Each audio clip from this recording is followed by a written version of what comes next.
A surprise winner on the PGA Tour. Taylor Pendrith ends up winning his first PGA Tour win. He was pretty darn lucky to win. Ben Coles should have won that tournament, also seeking his first PGA Tour victory. He went into the 18th hole, the easiest hole on the golf course, with a one-shot lead, and he was there in two, just less than 30 feet from the cup. Newswire, only on SportsGrid. The Bostonian versus the Book. Do Leafs fans stop watching hockey now, or do they root for other Canadian teams, Cam?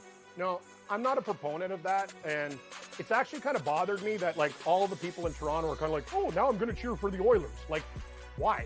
What was your affiliation with the Oilers? Like, Canucks still exist. Like, I don't lose automatically and say, yeah, I'm going to cheer for the Ottawa Senators because they're Canadian. No, I cheer for my bats. The Bostonian versus the Book.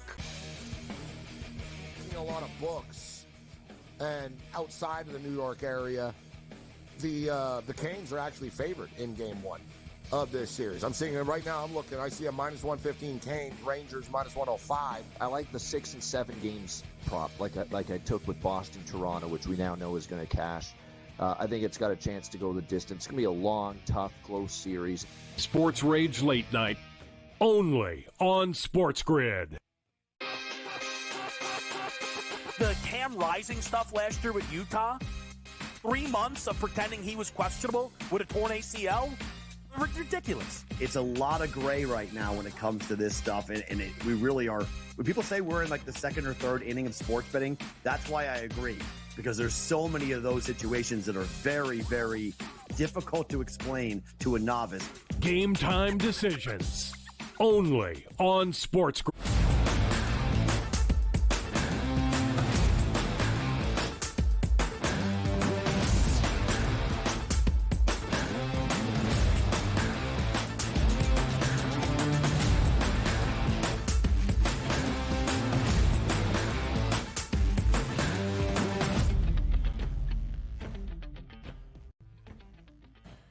Welcome to hour number 2, live right here on the early line on this fine Thursday across the SportsGrid network. That is SportsGrid. That's Donnie Rightside. I am Ben Stevens. Plenty to get to here in this second hour. Yesterday, a big day in the NFL offseason calendar. It was schedule release day, where every team around the NFL found out the entirety of their 18-week schedule, when they were playing, during which day of the week. We already knew opponents and where the games would be, home versus away, but we know exactly when each team is playing each and every week. Who's in primetime? Who has a marquee matchup? All of that great stuff. We'll look at the NFL calendar, some notable games here for the schedule in 2024. We'll provide those live updates as we are underway in the opening round at Valhalla Golf Club in Louisville, Kentucky, for the second major championship of this golf season.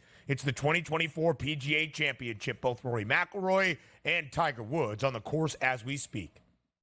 We are a FanDuel-sponsored show, and FanDuel put out a pretty good odds boost this morning on Rory McIlroy through the first 3 holes to be at least par or better.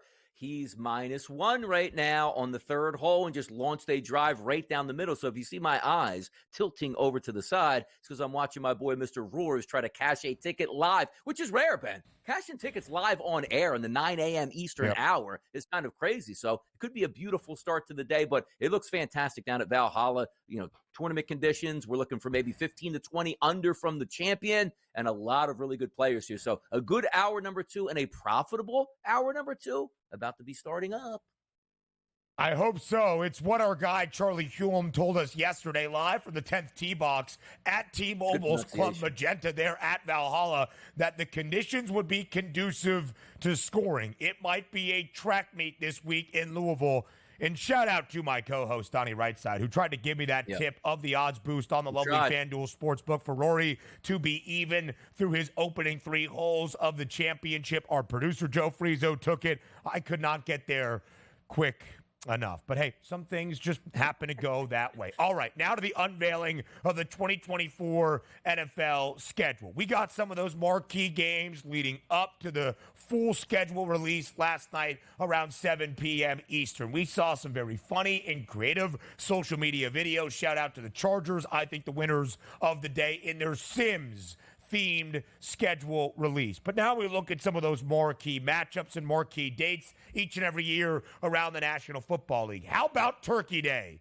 A Turkey Day triple header will start with a great NFC North matchup in Detroit between the Lions and the Bears. The Cowboys will host a divisional foe in the New York Giants, and the Packers, Lambeau, Thanksgiving night against the Miami Dolphins, who make the trip up to maybe snowy Green Bay at that point of the year, should be a sensational triple header. Also to note, Donnie, the Chicago Bears will play. That's week 13, I believe, which is the week of Thanksgiving. The Bears will play all 6 of their NFC North divisional games in the final 8 weeks of the NFL schedule. They do not play a divisional opponent in their first 10 games of the year. It will be a strong backstretch for the Bears.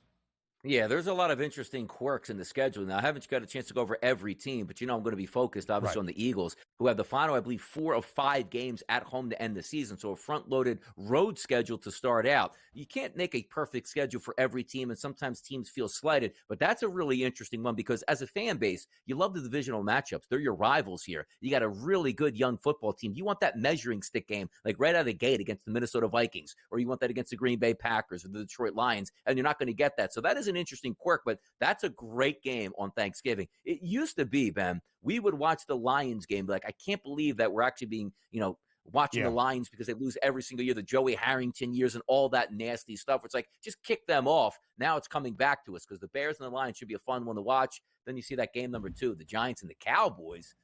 All right, Turkey comes out. That's where you take your nap. And they gave you a banger at night, though, Ben. An absolute banger with that Dolphins-Packers game. So hopefully the tryptophan doesn't kick in bad enough to have you going to bed early. But for myself, come on, 8:20 on Thanksgiving night.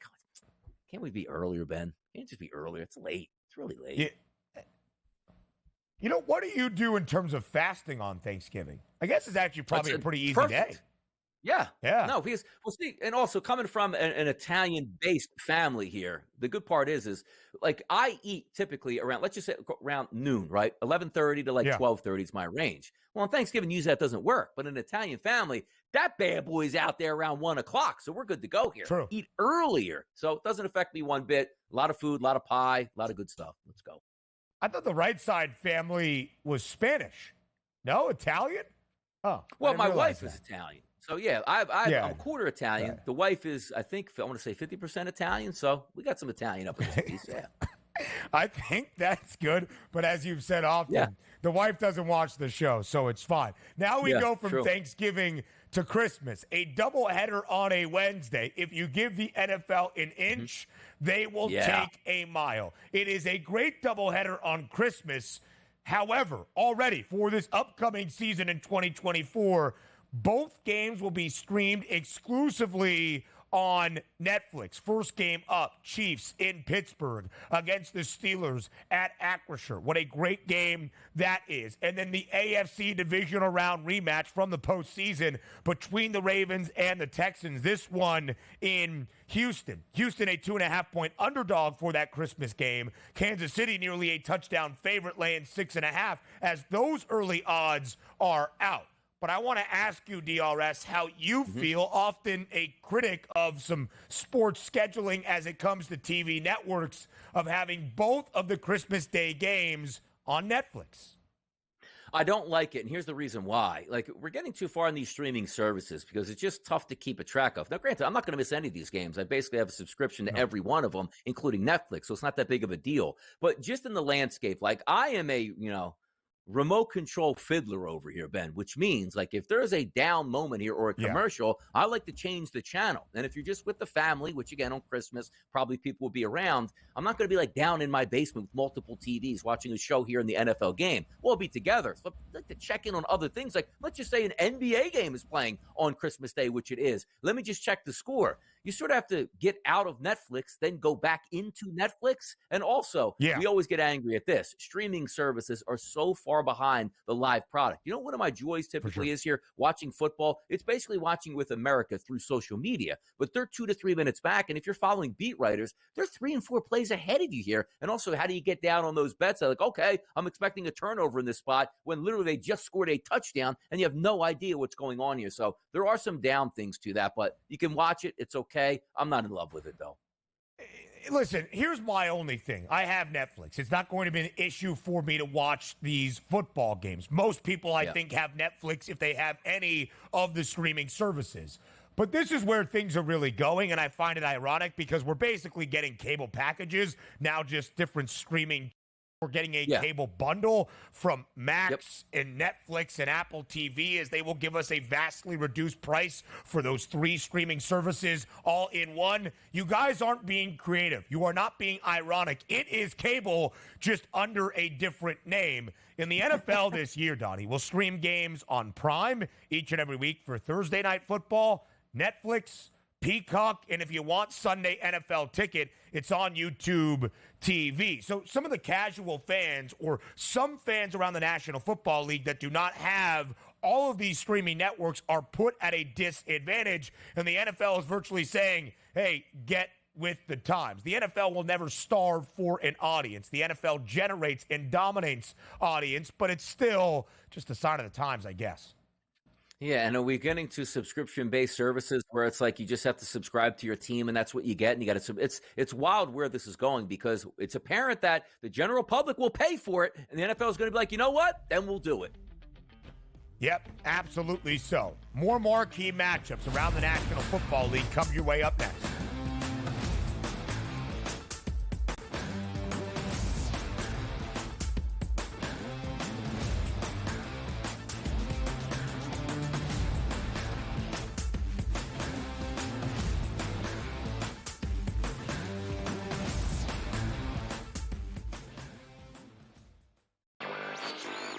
A surprise winner on the PGA Tour. Taylor Pendrith ends up winning his first PGA Tour win. He was pretty darn lucky to win. Ben Coles should have won that tournament. Also seeking his first PGA Tour victory, he went into the 18th hole, the easiest hole on the golf course, with a one-shot lead, and he was there in 2, just less than 30 feet from the cup. Newswire, only on SportsGrid. The Bostonian versus the book. Do Leafs fans stop watching hockey now, or do they root for other Canadian teams, Cam? No, I'm not a proponent of that, and it's actually kind of bothered me that, like, all the people in Toronto are kind of like, oh, now I'm going to cheer for the Oilers. Like, why? What was your affiliation with the Oilers? Like, Canucks still exist. Like, I don't lose automatically and say, yeah, you know, I'm going to cheer for the Ottawa Senators because of the Canadian. No, I cheer for my bats. The Bostonian versus the book. A lot of books, and outside of the New York area, the Canes are actually favored in Game 1 of this series. I'm seeing it right now. I'm looking. I see a -115 Canes, Rangers -105. I like the 6 and 7 games prop, like I took with Boston, Toronto, which we now know is going to cash. I think it's got a chance to go the distance. It's going to be a long, tough, close series. Sports Rage Late Night, only on SportsGrid. The Cam Rising stuff last year with Utah, 3 months of pretending he was questionable with a torn ACL, ridiculous. It's a lot of gray right now when it comes to this stuff, and we really are. When people say we're in like the second or third inning of sports betting, that's why I agree, because there's so many of those situations that are very, very difficult to explain to a novice. Game time decisions, only on SportsGrid.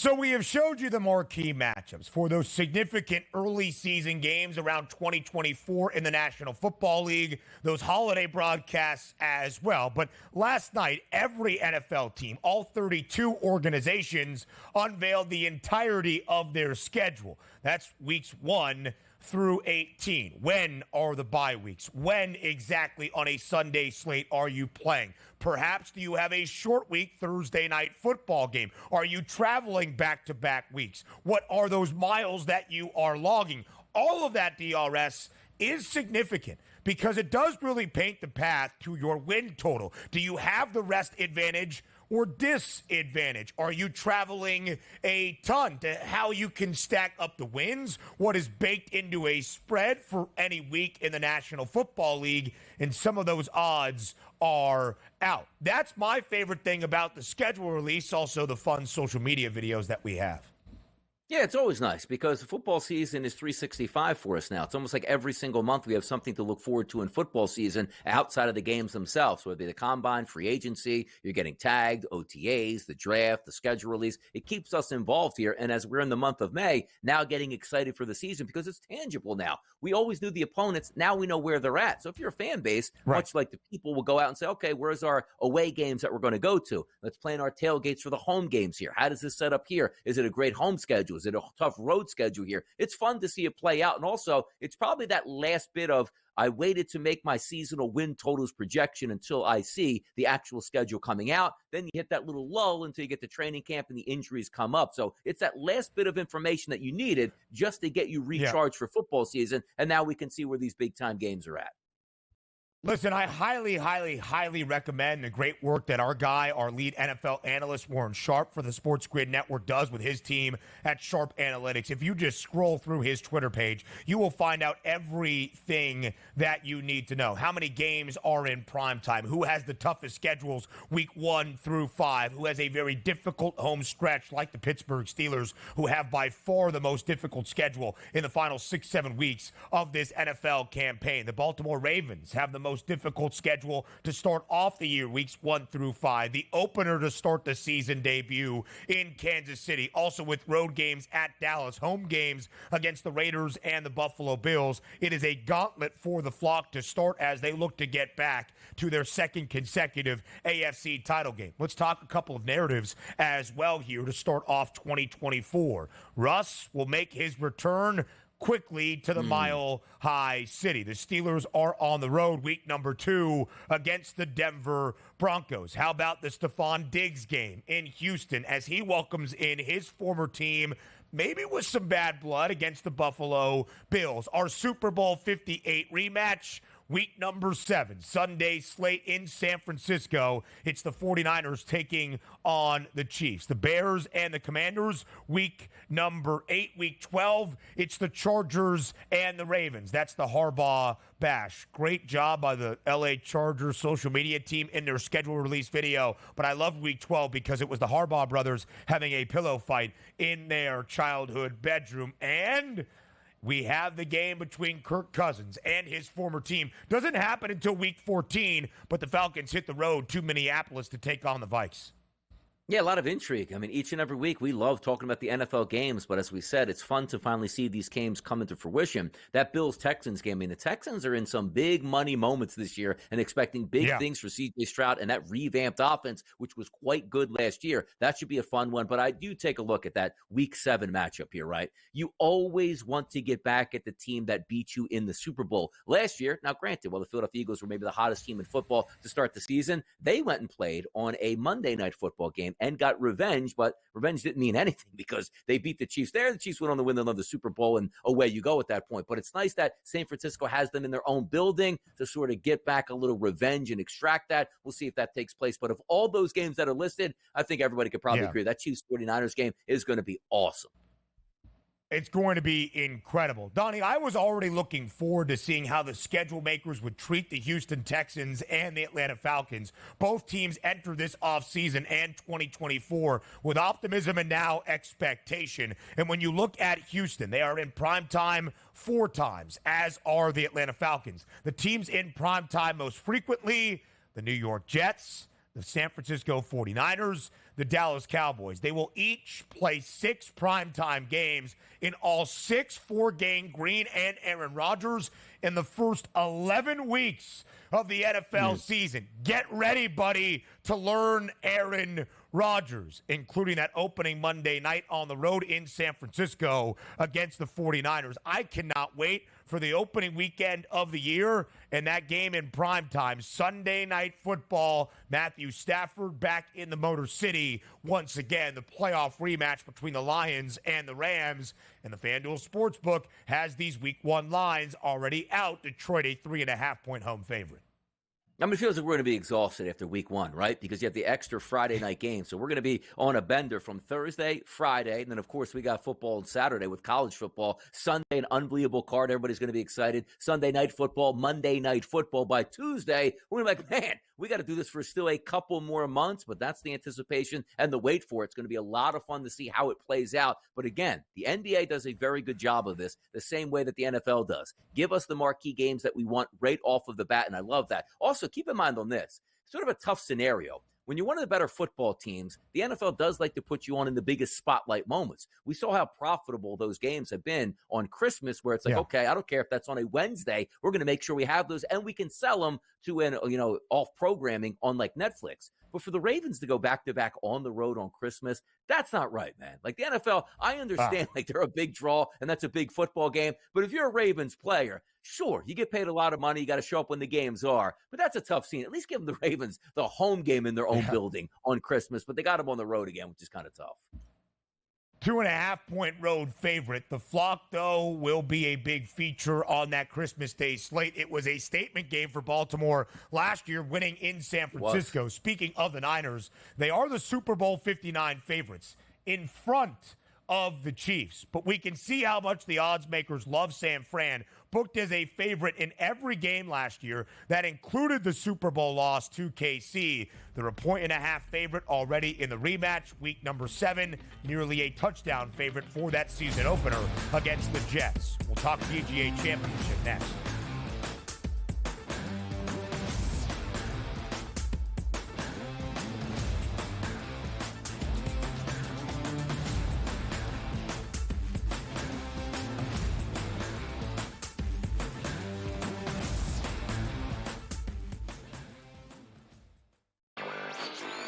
A surprise winner on the PGA Tour. Taylor Pendrith ends up winning his first PGA Tour win. He was pretty darn lucky to win. Ben Coles should have won that tournament. Also seeking his first PGA Tour victory, he went into the 18th hole, the easiest hole on the golf course, with a one-shot lead, and he was there in 2, just less than 30 feet from the cup. Newswire, only on SportsGrid. The Bostonian versus the Book. Do Leafs fans stop watching hockey now, or do they root for other Canadian teams, Cam? No, I'm not a proponent of that, and it's actually kind of bothered me that like all the people in Toronto are kind of like, oh, now I'm going to cheer for the Oilers. Like, why? What was your affiliation with the Oilers? Like, Canucks still exist. Like, I don't lose automatically and say, yeah, I'm going to cheer for the Ottawa Senators because they're Canadian. No, I cheer for my bad team. The Bostonian versus the Book. A lot of books, and outside of the New York area, the Canes are actually favored in Game 1 of this series. I'm seeing it right now. I'm looking. I see a -115 Canes, Rangers -105. I like the 6 and 7 games prop, like I took with Boston, Toronto, which we now know is going to cash.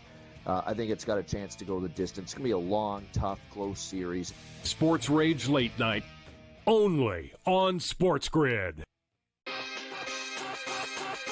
The Cam Rising stuff last year with Utah, 3 months of pretending he was questionable with a torn ACL, ridiculous. It's a lot of gray right now when it comes to this stuff, and we really are. When people say we're in like the second or third inning of sports betting, that's why I agree, because there's so many of those situations that are very, very difficult to explain to a novice. Game time decisions, only on SportsGrid.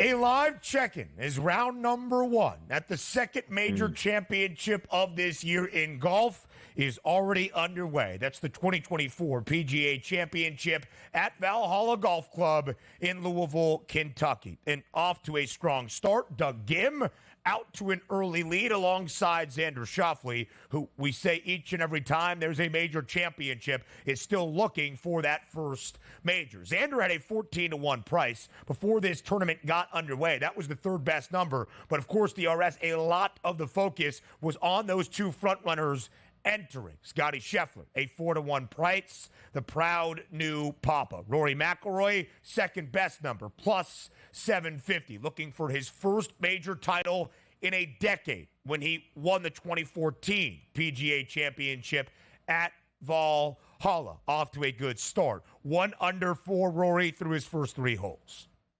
Yeah, Rory's looking good early on. Now, the one thing we always say, the tournaments are Thursday, Friday, Saturday, Sunday, Ben. You can't win that tournament on day number 1. We know this, but you can certainly lose it. So just getting out there, playing good golf here before you hit the sack on Thursday night and get up to practice early Friday morning, get that going. And Rory McIlroy to come right out of the gate with the birdie to sort of hang around. You can parlay that into a 4 under, a 5 under, a 6 under opening round, and away you go. For a guy that hasn't won a major tournament in a long time, it feels like in a decade, maybe this could be that springboard, having that steady start right out of the gate. So many storylines around Rory McIlroy entering this week. He is off the PGA Tour Advisory Board. Of course, he announced, or at least it was reported by TMZ Sports, that he filed for divorce. Those papers going through on Monday. And now Rory, after winning each of his last 2 starts, the team event at the Zurich last week, the signature event at Wells Fargo Championship in Quail Hollow in Charlotte, Rory playing some really good golf, but battling with the narrative that is a decade-long drought for a major championship for one of the best golfers in the current era, and now trying to get back on top. A good start, 1 under. Donnie, what was that boost again on Roars that you had here early on a Thursday? Yeah, didn't even read the bet correctly, but it's still one anyway, so bread is bread right here at this point. It was Rory McIlroy to make a par or better in each of his first 3 holes, when typically that bet is handed out Rory McIlroy to be par or better after 3 holes here. So I was actually rooting like, no big deal if he ends up with a bogey as long as he got the birdie. That wasn't the case. Now, it cashed in anyway, so it doesn't matter, but reading the fine print after I actually made the wager and watched it cash, that would have been interesting if he bogeyed that final hole. And I was like, no big deal. He's still par, and that wins it. And he didn't get cashed out. Listen, that's tricky on FanDuel right now. Don't be tricky on us, guys, even though it cashed. Yeah. Listen, don't be tricky. Please do not be tricky, but either way, a strong start for Rory, who started, by the way, on the 10th hole, birdied the par 5, number 10. That's where our guy Charlie Hume was live yesterday, and then par 11 and 12. Tiger also started on the back 9 at Valhalla. He bogeyed his second hole, but just birdied hole number 13. Tiger Woods even through 4, and a 15-foot par save that he drilled on the 12th. I bet Tiger Woods at a plus 154 number to make the cut at the 2024 PGA Championship. It was the second longest number alongside Phil Mickelson. Michael Block, who was the story last year, the PGA professional, off to a terrible start this year at the PGA Championship, by the way. He is 5 over through 7 holes, second to last in the field that is already on the course. But I believe in Tiger Woods, and I said it yesterday as we previewed the event, that if you give me a plus money price on Tiger to see the weekend, I will always sprinkle. By the way, Blockhead was a little too extra last year for me, so good that we won't be seeing him, hopefully, on the weekend this year. How's that for a take, Ben? Hey, listen, some people like to hate on fun things. You strike me as that type of guy. John Daly, 3 over through his first 3 holes here in the PGA Championship as well. Charlie Hume gave you the look at Ludwig Aubert, who had a great 2024 Masters, coming in second only behind Scotty Scheffler. He is even through his first 4 holes for the big Swede. And Victor Hovland, who was maybe the hottest golfer on tour ending last year, I believe, to win the FedEx Cup, has struggled here to start off this season.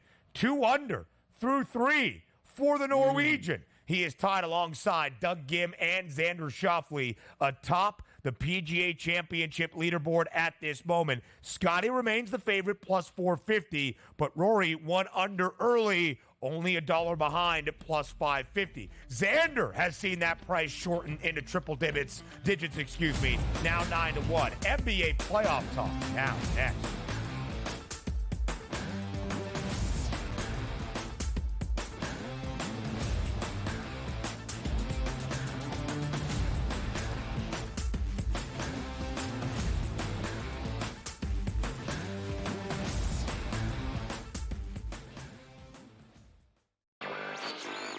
A surprise winner on the PGA Tour. Taylor Pendrith ends up winning his first PGA Tour win. He was pretty darn lucky to win. Ben Coles should have won that tournament.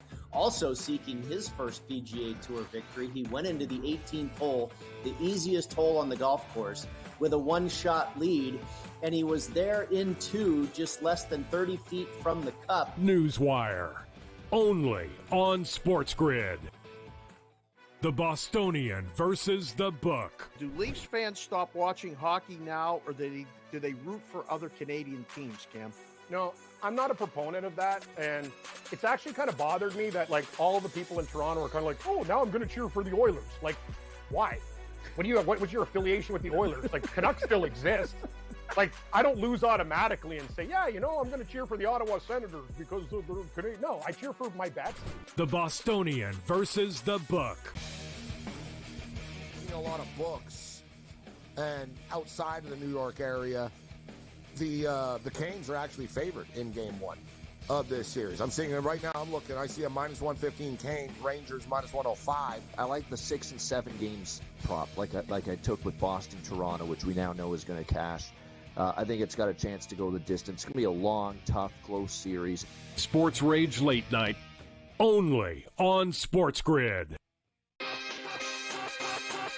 The Cam Rising stuff last year with Utah, 3 months of pretending he was questionable with a torn ACL, ridiculous. It's a lot of gray right now when it comes to this stuff, and we really are. When people say we're in like the second or third inning of sports betting, that's why I agree, because there's so many of those situations that are very, very difficult to explain to a novice. Game time decisions, only on SportsGrid.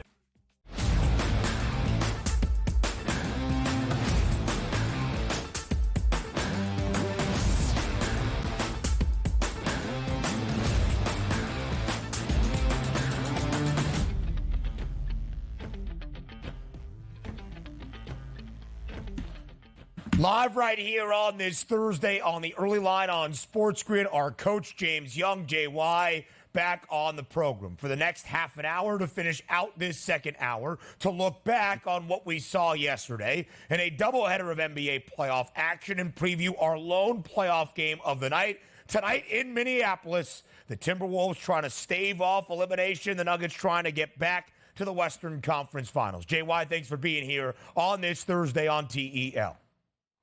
Good morning, guys. Good to be on with you. Some good games in the NBA last night. We got one coming up to see if a Minnesota team can step up in a big spot.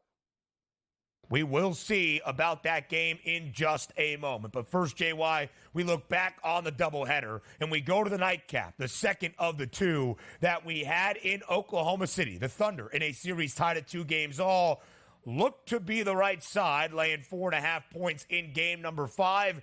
Except the odds, not correct with how the game played out. Dallas behind a 31-point triple-double from Luka Doncic, wins by 12 on the road, 104-92. The Mavs winning outright for a third time in their 4 games as a playoff dog. A total of 212 and a hook. The lowest of this series, stays well under. How did Luka figure things out last night in OKC? Well, Ben, I think what was really key is very early in the game, if I'm not mistaken, OKC jumps out to an 8-2 lead. But instead of Luka trying to force things early, he actually got Jones Jr. involved, hit 2 early threes, breakaway, dunk on transition, and Luka getting 3 assists early. I think what he did, Ben, is as much as you want to talk about the points, I thought early on getting, especially Jones involved at the 3-point line, opens up the lane a little bit more for Luka. and then he kind of got loose. So really great performance out of Luka. To me, I really kept thinking, like, you need Kyrie and Luka to play well. I guess if you play well defensively and Luka does enough offensively, you can get the job done. But to me, getting Jones involved early with a couple of threes and a fast break dunk, Luka, kind of manipulating his way through the game, and obviously the defense of Dallas was fantastic last night, holding the Thunder to 92 points. Yeah, take a look at a pretty clean game, too, Coach. You take a look at only 10 of 13 from the free throw line for the Dallas Mavericks, and you see home court advantage. Not much at the free throw line, 8 of 10 there. So we didn't have a lot of foul trouble that we had to deal with. But talk to me about how we're winning for the Dallas Mavericks. I talk about this a lot, where I need my superstar in the biggest moments in games that are tied in a series where I need to win, make sure he has the ball in his hand. Doncic did that last night. But how are we getting these victories here for the Mavericks, even though Kyrie Irving is averaging like 10 points per game when he's supposed to be scoring 20 plus to help out Luka Doncic? Yeah, and it's amazing too, because if you look at it with Oklahoma City, Donnie, they only had 6 turnovers last night. They took 11 more shots last night. So if you look at what they did, Oklahoma City getting more shots up and not turning the ball over, you would think, wow, they should be at a decided advantage.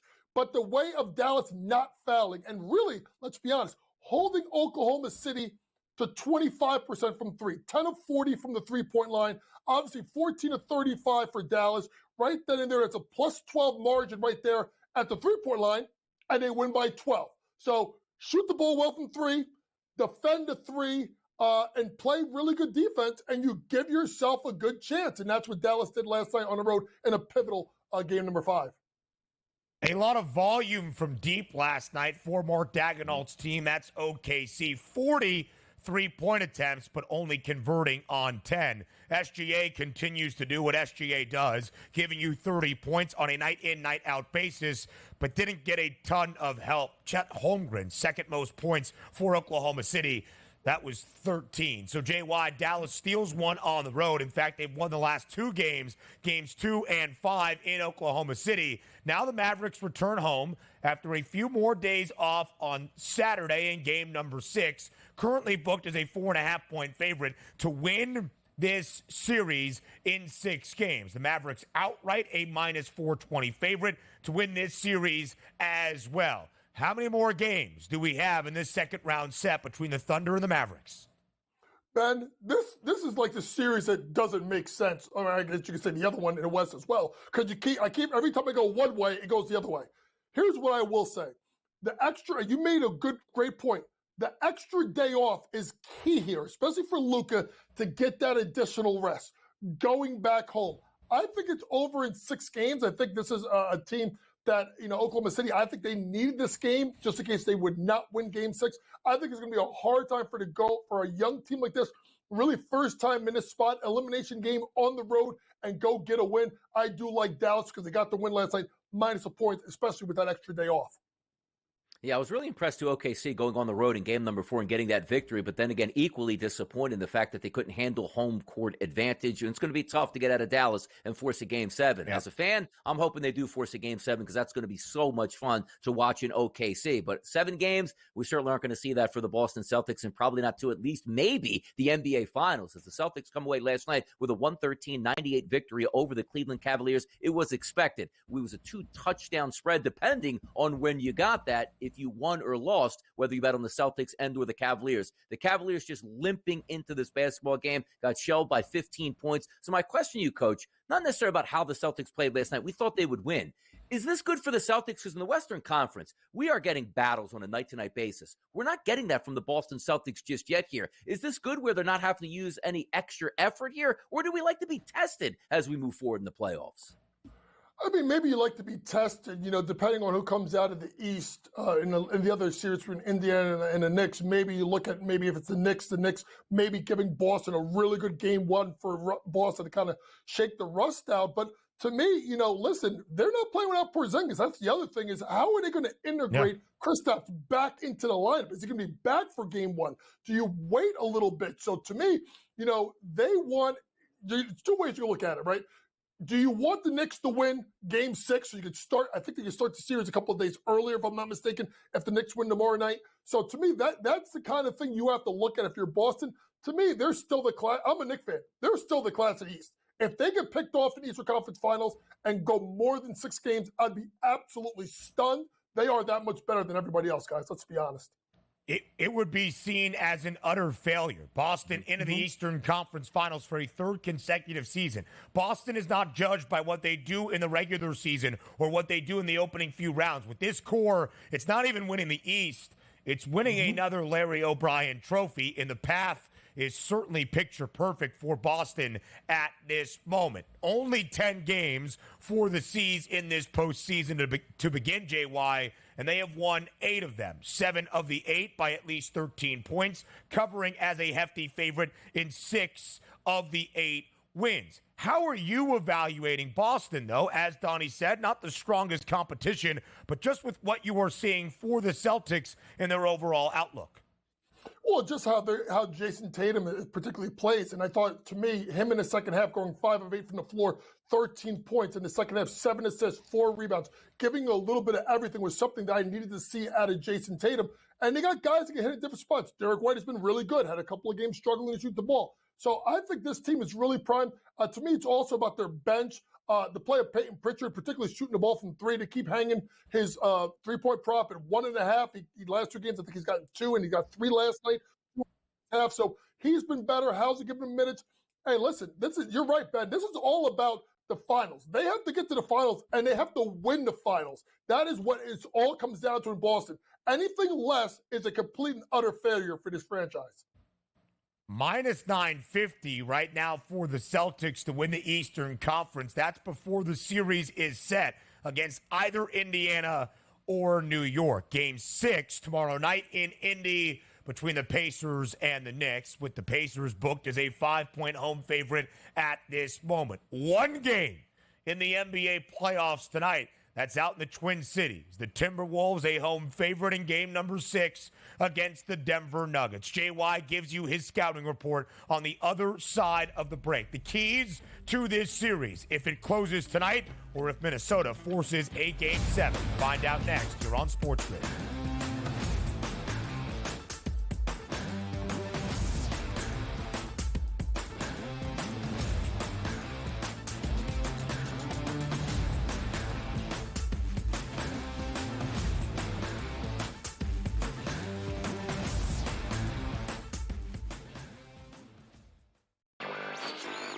A surprise winner on the PGA Tour. Taylor Pendrith ends up winning his first PGA Tour win. He was pretty darn lucky to win. Ben Coles should have won that tournament. Also seeking his first PGA Tour victory, he went into the 18th hole, the easiest hole on the golf course, with a 1-shot lead, and he was there in 2, just less than 30 feet from the cup. Newswire, only on SportsGrid. The Bostonian versus the book. Do Leafs fans stop watching hockey now, or do they root for other Canadian teams, Cam? No, I'm not a proponent of that, and it's actually kind of bothered me that, like, all the people in Toronto are kind of like, oh, now I'm going to cheer for the Oilers. Like, why? What was your affiliation with the Oilers? Like, Canucks still exist. Like, I don't lose automatically and say, yeah, I'm going to cheer for the Ottawa Senators because they're Canadian. No, I cheer for my bad team. The Bostonian versus the book. A lot of books, and outside of the New York area, the Canes are actually favored in Game 1 of this series. I'm seeing it right now. I'm looking. I see a minus 115 Canes, Rangers minus 105. I like the 6 and 7 games prop, like I took with Boston, Toronto, which we now know is going to cash. I think it's got a chance to go the distance. It's going to be a long, tough, close series. Sports Rage Late Night, only on SportsGrid. The Cam Rising stuff last year with Utah, 3 months of pretending he was questionable with a torn ACL, ridiculous. It's a lot of gray right now when it comes to this stuff, and we really are.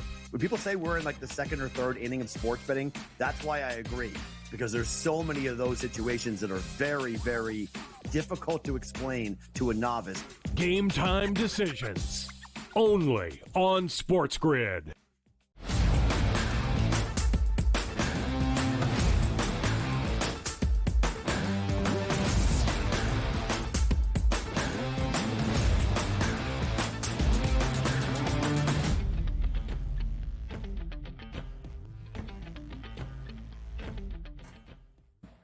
Let's set the stage for the only game tonight in the NBA playoffs. To Minnesota we go for game number 6. Here is what is at stake. The reigning NBA champs, the Denver Nuggets, 1 win away from their 2nd consecutive trip to a Western Conference Finals appearance. Minnesota trying to hold off elimination, keep their season and this series afloat with a victory tonight to force a Game 7 back at altitude this weekend in Denver. JY is here for a 2nd straight segment, and the Timberwolves, JY, a 2.5-point favorite for game number 6 tonight. The over-under stands currently at 205. In your coach's scouting report, what is the key to game number 6?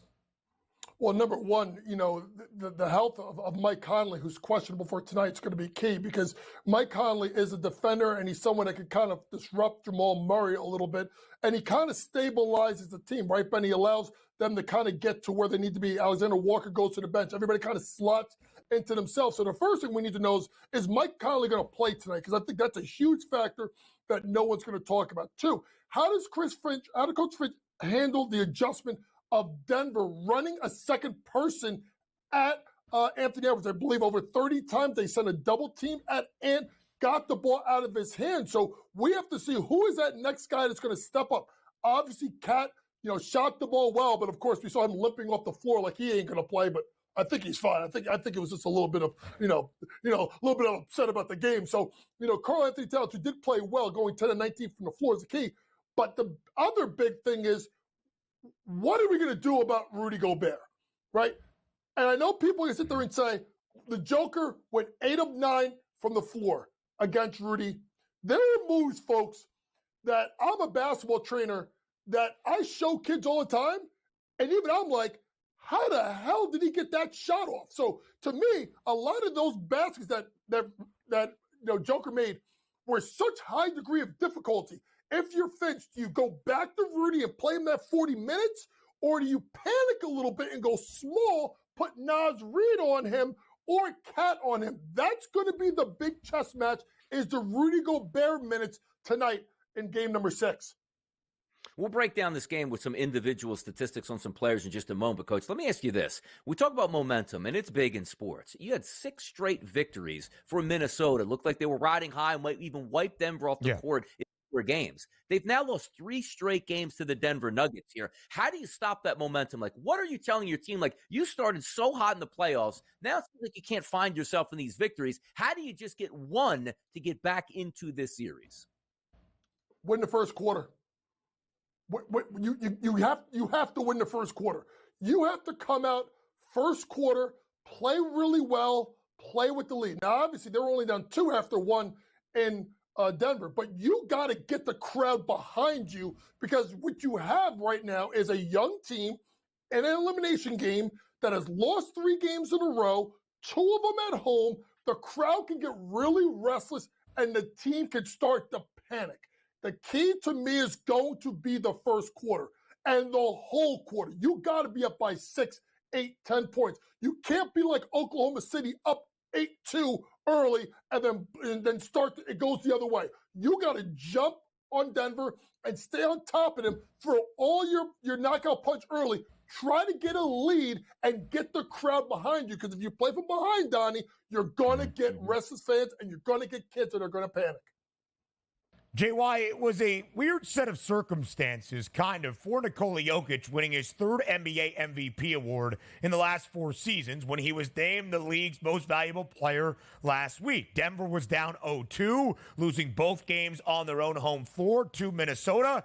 And the Joker did not look great in either of the first 2 of this second-round series against the T-Wolves. But since being named MVP for the 3rd time in the last 4 seasons, Nikola Jokic has looked like the NBA's MVP in the last 3 games, 3 wins for Denver. On the left, his stats over this 3-game run: 33 points, 9.3 boards per game, nearly double-digit assists. Of course, in Game 5, a performance for the playoff ages, 40 points, 13 dimes. If Denver is going to win this series in a 6th game tonight, what numbers does Nikola Jokic need to put up?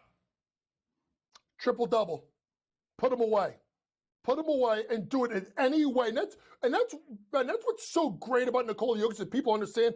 He really is a chameleon. Like, he's going to adapt and change his game based off what the defenses do to him. So I would look at triple-double. If there's one prop I'm looking at the assist, because I do think whether it's Gobert or especially Naz Reid, I think you're setting double teams. If I'm Fitch, I'm saying I can't let this guy get 40. I can't let him get 35. I got to keep him 25 or below. So to me, I send more guys at him. You bring him out to the top of the key. You put him in that pinch area at the elbow area where you can see over the defense, and he dimes people up. Joker triple-double. You don't want to do that. Joker over 8.5 assists tonight. Let's flip it over to the other side, because I think we need a Superman cape on tonight for Anthony Edwards. Take a look at his series: 43, 27, 19, 44, and 18. Obviously, we know the games that he scored 19 and 18, they're not going to win those basketball games, and they didn't. I need a monster performance out of Anthony Edwards tonight. Could we see, Coach, 40-plus minutes and 40-plus points for Anthony Edwards? That's saying a lot, but I will say this. If you're Anthony Edwards, you go out on your sword tonight. I mean, that's right. If you're going out, the shot volume has got to be there. He's got to be able to get up a ton of shots. Only 15 shots in game number 5. Only 15 shots in game number 3. Look at the games that they won, 29-17. He's got to get, folks, 23 to 25 shot attempts up tonight. You got to do more false action. If they send a double team, get him on the run and not play iso ball. But you do need Mike Conley there. I think that we get a big performance out of Anthony Edwards tonight. I think he goes off for 30-plus tonight. 29.5 is that points prop for the Ant-Man. You would think that if Minnesota forces a 7th game, he gets to at least 30. Nikola Jokic to record a triple-double. That's a 2-to-1 number. JY sticks here for a 3rd consecutive segment, but from the NBA to the W in a home debut in Indianapolis for one Caitlin Clark. That's next.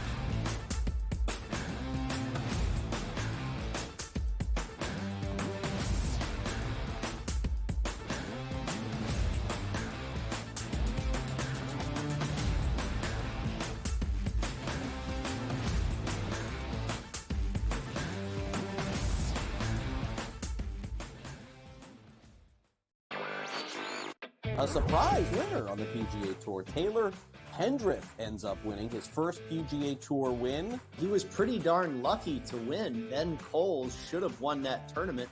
Also seeking his first PGA Tour victory, he went into the 18th hole, the easiest hole on the golf course, with a one-shot lead, and he was there in 2, just less than 30 feet from the cup. Newswire, only on SportsGrid. The Bostonian versus the Book. Do Leafs fans stop watching hockey now, or do they root for other Canadian teams, Cam? No, I'm not a proponent of that, and it's actually kind of bothered me that, like, all the people in Toronto are kind of like, oh, now I'm going to cheer for the Oilers. Like, why? What was your affiliation with the Oilers? Like, Canucks still exist. Like, I don't lose automatically and say, yeah, I'm going to cheer for the Ottawa Senators because they're Canadian. No, I cheer for my bad team. The Bostonian versus the Book.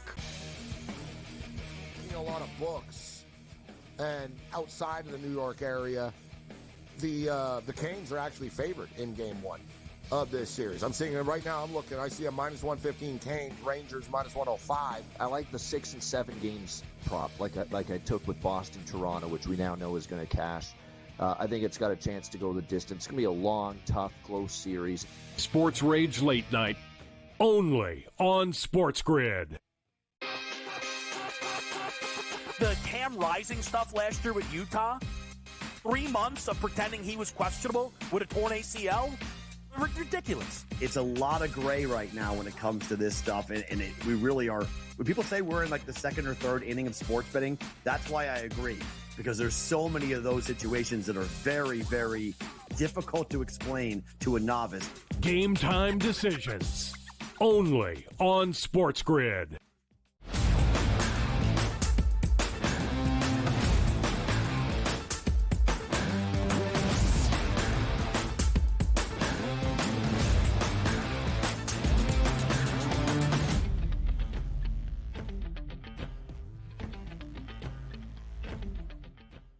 It is night number 3 of the WNBA season here in 2024, but it is night number 1 in Indianapolis for Caitlin Clark and her WNBA career as the Fever return home tonight after not a great opening game of the year, losing by 21 against the Connecticut Sun, 92-71, where Caitlin Clark did score 20, but did commit 10 turnovers. So, JY, as we get ready for what is going to be a raucous and incredibly exciting atmosphere tonight in Indy, the Fever in their home opener, a 7.5-point dog against one of the WNBA's best. That's the New York Liberty. A little bit shaky for the Libs, by the way, to start the season in the nation's capital against the Washington Mystics with an over-under of 168.5. It is the only game on this Thursday evening in the WNBA. What does JY expect for Caitlin Clark's home debut in Indy? Well, I think the thing people are going to look at for game number 1 is the turnovers that Caitlin Clark committed, 10 of them, as a matter of fact. But to me, it's about who they played. Connecticut Sun had one of the best defenses in the WNBA last year, and they typically have locked people up. So when you go to New York, who has a really good defense as well, there's a big difference, Ben, and that's who's going to be guarding Caitlin Clark. It's going to be Vandersloot or Sabrina Ionescu. Neither one of them are strong defenders. So to me, when you start looking at Caitlin Clark, it's more likely that she goes over her points prop tonight than go under it. Now, when you start looking at it and trying to find the value, right, the 3-point prop is always going to be wild with Caitlin Clark. I think it's got to be, to get plus money, you got to get 5+ made threes for Caitlin Clark on FanDuel. So I'm going to stay away from there. I think she gets the points, but I'm looking at the assists because if she starts to get going, Ben, that pick and roll game should be better with Aaliyah Boston, and she gets to her assist prop. The problem is if you look at her assist props right now on FanDuel, it just moved. Okay, it's now 5.5 at plus money. Before it was at 4.5 at minus 172. I couldn't go there. Over 5.5 plus 126, Ben, I like those odds. I think she gets the assist. The turnovers go down. Remember, folks, her usage rate is the same it is at Iowa. What does that mean? She's going to have the ball in her hand. So if she doesn't turn the ball over, she's going to get the assist and the points. I think she goes over her points prop, and she goes over her assist prop of 5.5 at plus money right now on FanDuel. Yeah, get that nervousness out of the way from that first game on the road. Now you come home. But also we have to remind ourselves, like typically when she's at Iowa, it's a home game. Well, she's played 30, 40, 50 games on her home court. How many times has she played here at Gainbridge Fieldhouse? 1, 2, maybe preseason games. It might take a little bit of time to get used to. But on the season itself, like what are your expectations out of Caitlin Clark after what you saw game number 1? I expect a more efficient performance tonight. But what are the general expectations for you, Coach, for her? Well, I thought 12, 13 points a game. I'll probably up it to about 16 or 17 because the usage rate is going to be there. It's about the assists, to be honest with you, because she's a great passer. Now, what she's going to find out, she found out game number 1 is the WNBA just moves at a completely different speed. So she's got to be a little bit more careful with the passes, the big long passes she got away at Iowa. She's not going to get away with that at the WNBA. Also, I think they do a good job of getting her on the run off a screen so she can catch and shoot the ball when she's dangerous. But you've seen it, folks, early on. Cameron Brink, last night, foul trouble, didn't hit a rebound spot. Angel Reese struggled but got there. Like, these kids need a little bit of time to get acclimated. Sure. You got to remember, folks, they just got done with their season at the beginning of April. It's not like it's 6 months to prep. They got to turn around and go right to training camp. They need a little time. We got to temper our expectations early for these kids. Certainly so. JY, when we look at the WNBA overall this year, incredibly highly anticipated because of the likes of Caitlin Clark and Angel Reese and Cameron Brink and the many rookies, but with so much talent already in the W. And one of the main storylines league-wide is the quest for 3 in a row. The Las Vegas Aces, the 2-time reigning WNBA champions, even money already to make it 3 straight in the battle with the New York Liberty, plus 230 at the top. JY, as you look at Las Vegas, are they rightful to be an even money favorite to win this year's title? I think they are because they beat the New York Liberty last year in the playoffs without Candace Parker.